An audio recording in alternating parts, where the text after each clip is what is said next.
Hey everybody, this is Modern Refugee. I'm going to do a video on something I really haven't seen on any other preparedness channel when it comes to hiking gear, camping gear, survival gear, stuff you use outside, stuff that would be important if something would happen or go wrong where you would need to rely on that. And that is drying and cleaning and putting up your gear after you're done using it, after you went on a camp or you went on a hike or you had to use it for an emergency or something. You always want to take the time to clean, dry, and put up your gear so it's ready for the next time. Typically, this takes me about 2 days because I want enough time for my stuff to dry before I put it back into my packs. And a lot of gear kind of has specific kind of cleaning instructions, so I'm going to kind of go over that too. The first thing, what if you had to hike or camp or something, get home, and it was raining, you had to put your wet gear back into your pack or whatever. The first thing I typically do when I come back from a hike or camp or something is I will completely empty out my packs. And there's a couple different reasons for this. One is I will hang this open pack up so it can dry out. And two is bugs or sand or anything gets into that pack. And if you're using it outside, sand, dirt, sticks, stuff, that's going to get into your pack. And I'm going to come back to that with a couple other things. You're going to get debris and stuff. If you're using it, you're going through the woods, you're going to get that in your gear. So you want to clean all that out. You don't want to just stuff your stuff back in there and realize, oh man, something's growing in there or whatever. The next thing is like ponchos, poncho liners, sleeping bags, tents, that kind of stuff.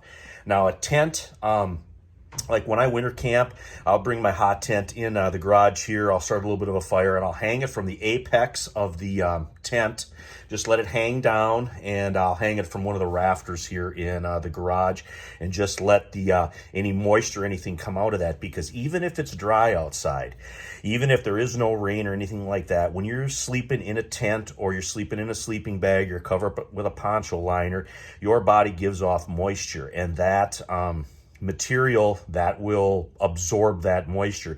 So even if it's dry outside and you sleep in a sleeping bag, when you get out of that sleeping bag, there's going to be moisture in that sleeping bag. So tents, I hang up by the apex, just let them hang down and let them dry. Like I said, that takes a couple of days. Poncho liners, ponchos, tarps, that kind of stuff, I will typically, in the summertime, like it is right now, I'll just hang them out on a clothesline, let them hang down, clip them, let them hang all day so they dry out. Nothing really super fancy about it. You want to pay attention to like the hood. Sometimes you want to turn your hood inside out about halfway through the drying process so the inside of your hood can dry as well as the outside of your hood. And same thing, this is my Swagman roll. I'm going to unroll this for a couple of days, and I'm going to hang it up, and I'm just going to let this dry. I actually use this as a blanket here on our last trip. So again, this is going to absorb the moisture from my body. And sleeping bags, you want to take and you want to turn inside out. So whichever side that you slept against, you want to turn that inside out. And again, you want to hang it from the bottom, like I would hang this here in the garage by my rafters. Let it hang down, have it all the way open, and just let the air circulate around it to dry it out. Another thing is fixing and repairing gear. I actually ripped a hole in my bug net while I was camping. See if I can find it here. This is right there's the hole that I put in it. So I'm going to whip stitch this, and I'm going to tape this so I can still use this. This is the perfect time to repair any gear that you use. So if you rip something, you tear something, don't hesitate. Don't wait. Make sure that you repair that stuff so it's ready for the next time. So if you ever needed an emergency, you don't have some type of broken or tore apart gear.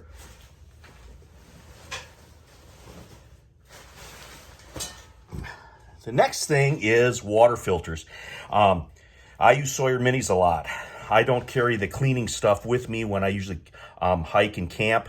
I do that when I come home. I kind of use my stuff balls to the wall out in the woods, and then when I come home, I take extra time in cleaning it and making sure that I put it up. So this is the time you want to back flush your Sawyers with that big old syringe that comes with most Sawyer minis. You want to back flush it, clean it out good, and you want to put this somewhere, kind of set it up on end so it can dry out completely.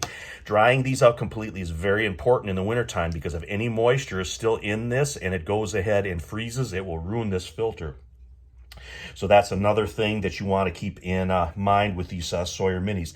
That goes to water bottles. If you're using metal water bottles, you want to wash them out and you want to let them dry open. And that's going to probably take a couple of days for these water bottles to dry out completely.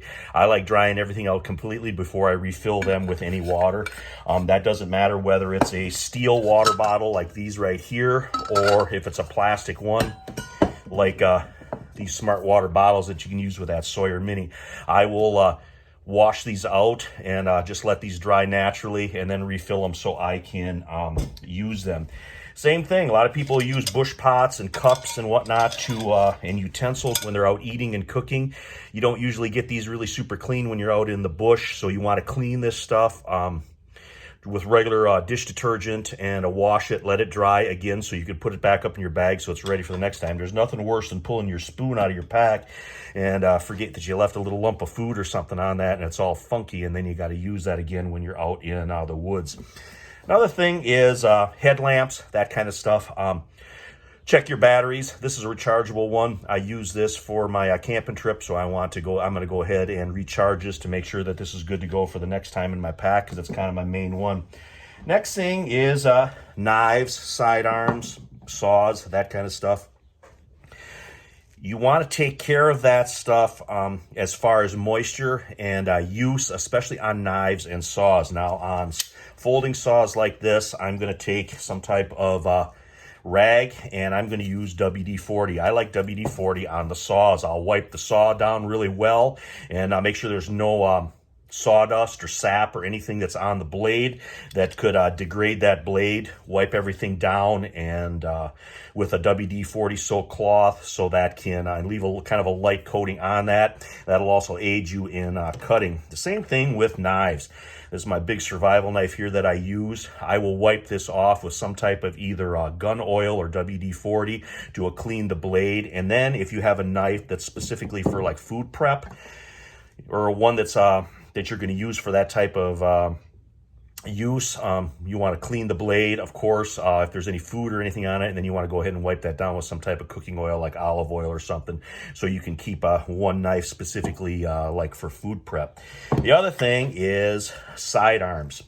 Sidearms have a tendency of collecting just debris from hiking, walking, moving, or if you have to do something stupid like ford a waist-deep river to get to wherever that you're going, they will collect sticks, leaves will get in there. You will get sand in it if you were in any type of water where that was submerged. So if your sidearm was submerged, you want to get rid of that ammunition. You don't want to trust that ammunition. You want to get all the sand and dirt that would collect inside that firearm.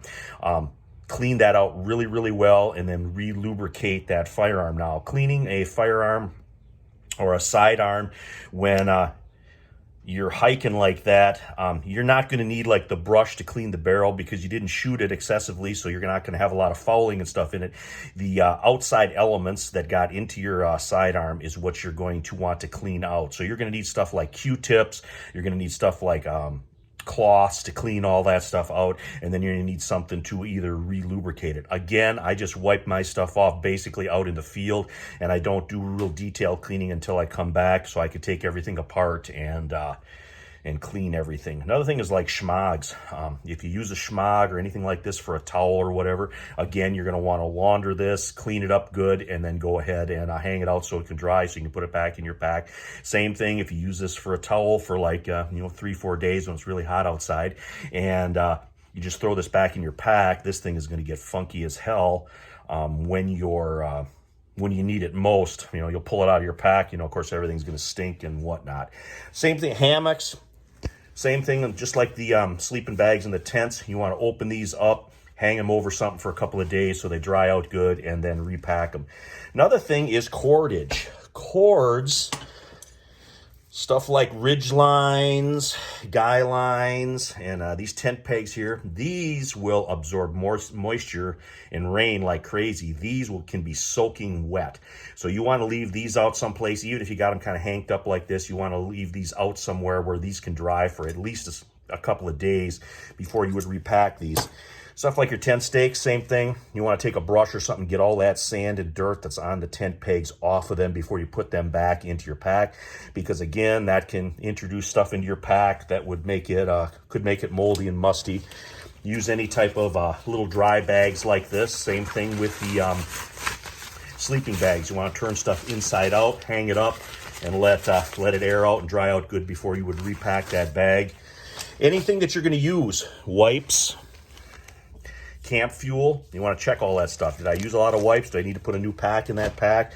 You know, is my camp fuel almost gone? Do I want to have a full can in there for the next time in case it's an emergency? You're going to want to go ahead and do that. Another thing is medications, Band-Aids, that kind of stuff that you have like in your first aid kits. This is my little first aid kit here. You know, you hike 10 miles.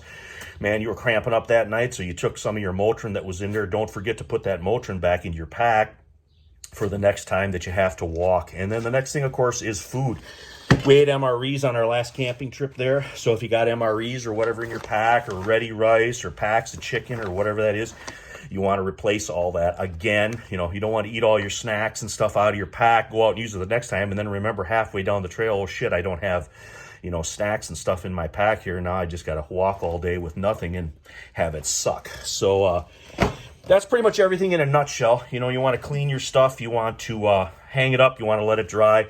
Anything metal, you want to oil that down and clean it. Make sure that there's nothing left on those blades, nothing that's inside your sidearm that could impede that function if you would need it. You want to make sure everything is dried out really, really well, and take a little time to do it. It's not something that's going to you're going to be able to do in just a couple hours. It's going to take a day or two for you to clean and dry your gear out. But anyway, this is Modern Refugee. Just wanted to touch base on this subject because it's something I don't hear people talk about that is very, very important. Good gear, properly taken care of, can last a really long time, and especially things like knives, saws, sidearms, even steel water bottles. That stuff will last a really, really long time, maybe even your entire life if it's taken care of. But anyway, hope you guys got something out of this video here. Hope it spurs some activity on your end, that you guys can put this knowledge that I'm giving here to good use. Appreciate all you guys out there, and you guys take care.